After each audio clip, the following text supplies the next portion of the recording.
Anatsui is a Ghanaian sculptor who lives and works in Nigeria, making large-scale forms from discarded bottle caps and wrappers woven together with copper wire. Each piece is malleable and can be altered every time it's presented. His work cascades down the wall and sometimes even spills onto the floor. And despite being made of hard metal and plastic, the work looks soft and luscious, like a flowing tapestry. In speaking about his choice of materials, he said, "Art grows out of each particular situation, and I believe that artists are better off working with whatever their environment throws up." So let's make use of what the art classroom environment throws up.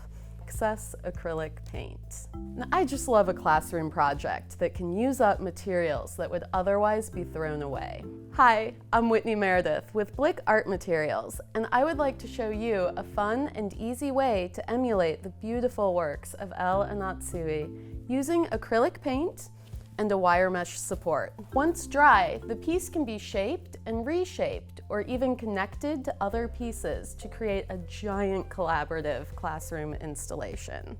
Acrylic paint is made to be flexible and strong, both on and off a canvas. Acrylic skins can be made by simply letting the paint dry on a slick, non-stick surface. I like to use sheet protectors because they're usually plentiful and inexpensive. They also allow for a very smooth acrylic film to be created. Now, a piece of scrap cardboard or chipboard or mat board can be placed below. This way, you can easily move the piece to store until it's dry. Simply pour your desired color and spread it evenly in a thick layer.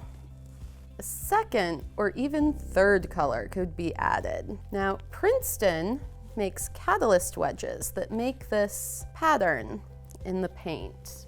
You could also use a wide-toothed comb or mat boards, scrap cardboard. You can really experiment with different layers and marbling, even layering the paint and letting it dry.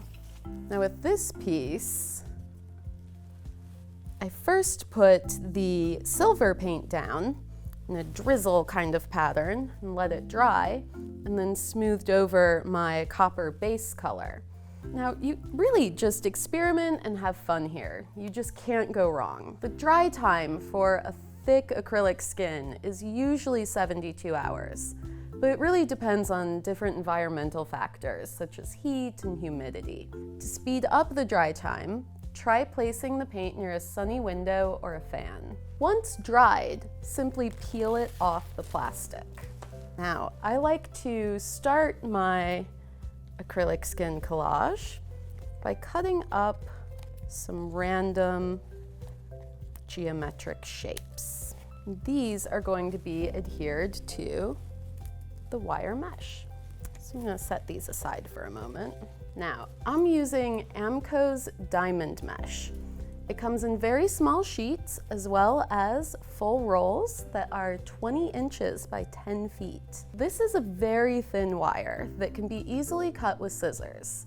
It does have very sharp edges, and I recommend masking off the area that you're going to cut. So I am going to simply put a piece of regular masking tape on one side, fold over the edges. So now I'm able to cut along the center of this line without exposing the sharp bits and edges. Once cut, I like to then also fold over the tape edge. This way I'm sure that none of those sharp wires are poking out. Now I'm ready to begin my collage. If working with wire mesh is not an option, you can use burlap, first stiffened with gel medium. Use bowls or crumpled plastic bags to drape the burlap over as it dries. Keep in mind, with this method, the piece will not be malleable after the medium has dried. When assembling your collage, it's helpful to keep a sheet protector below, as well as a piece of cardboard.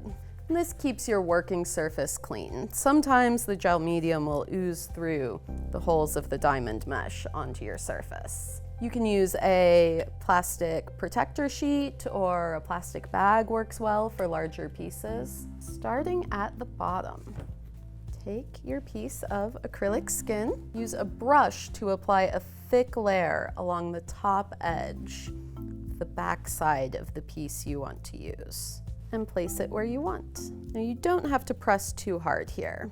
It might come up a little bit, but it will dry back down.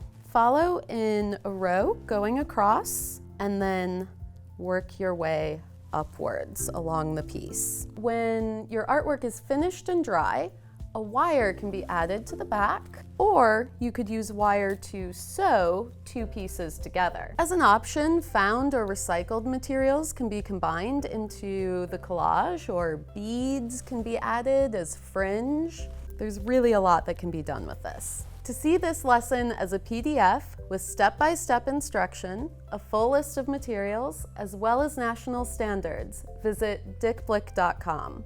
You will find hundreds more free lessons and videos there as well.